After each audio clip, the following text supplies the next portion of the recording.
Olá, as turmas dos quintos períodos da Faculdade São Lourenço, do curso de Direito. Vamos então dar seguimento a mais uma videolição, dando continuidade ao vídeo anterior, seguimento ao vídeo anterior, no qual eu fiz uma pequena introdução a respeito do que vem a ser os direitos reais de garantia.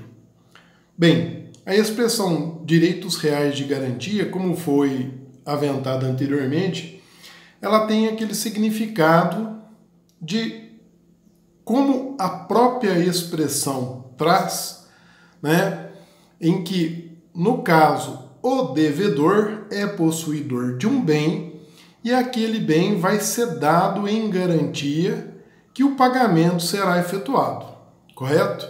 Bem, o Código Civil estabelece, dentro dessa nomenclatura, direitos reais de garantia, no plural,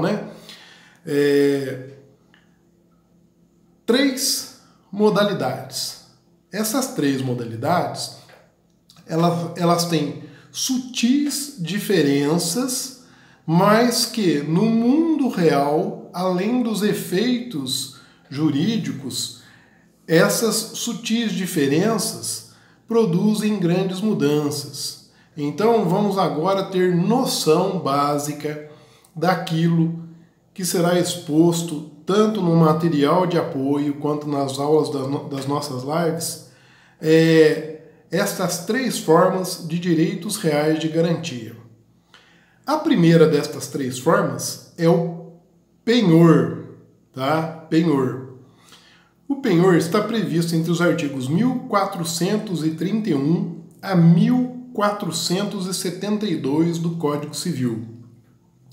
Antes mesmo de abordar o penhor propriamente dito, eu faço questão de explanar para vocês que existe uma confusão entre o penhor, que é um direito real de garantia, e a expressão penhora, que aí está dentro dos atos processuais lá no processo civil. São coisas diferentes,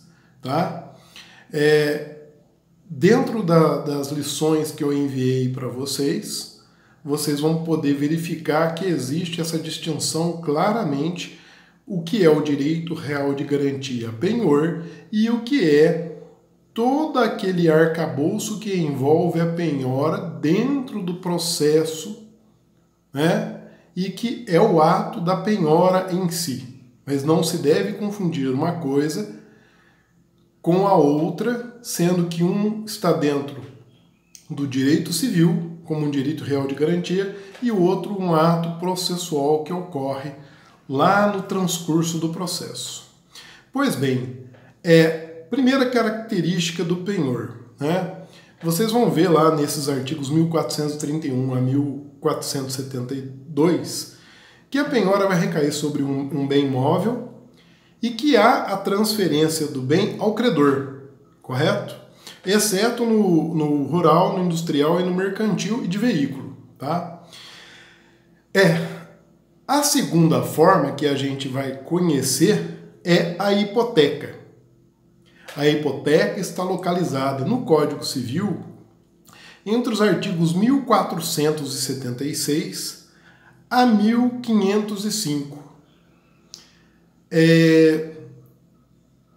Para o acadêmico de direito é importante, ele sempre deve de ter ouvido falar, mesmo antes de aventar aí a sentar nos bancos acadêmicos, nos filmes, sempre fala a casa está hipotecada, o terreno está hipotecado e por aí vai.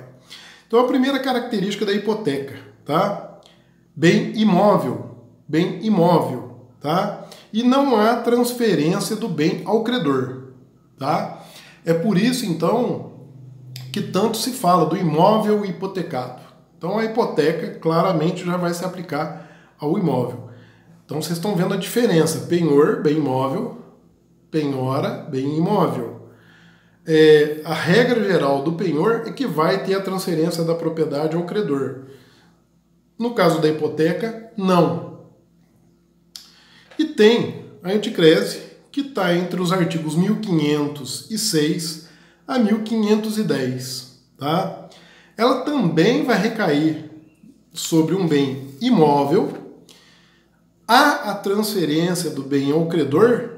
A diferença é que na anticrese, os frutos da coisa que foram transferidas ao credor podem ser percebidos por ele, e esses frutos da coisa vão servir para abatimento da dívida em si.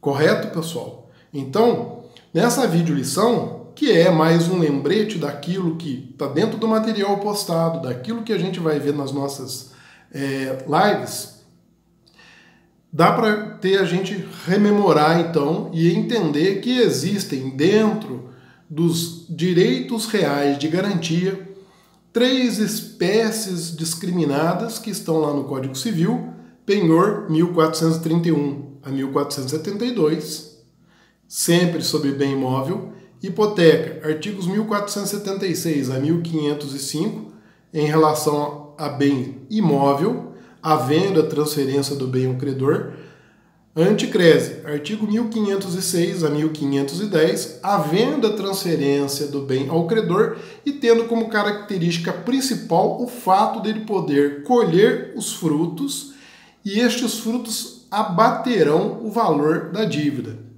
Correto, pessoal? Então, assim temos uma síntese daquilo que são os direitos reais de garantia. Obrigado e até a próxima videolição.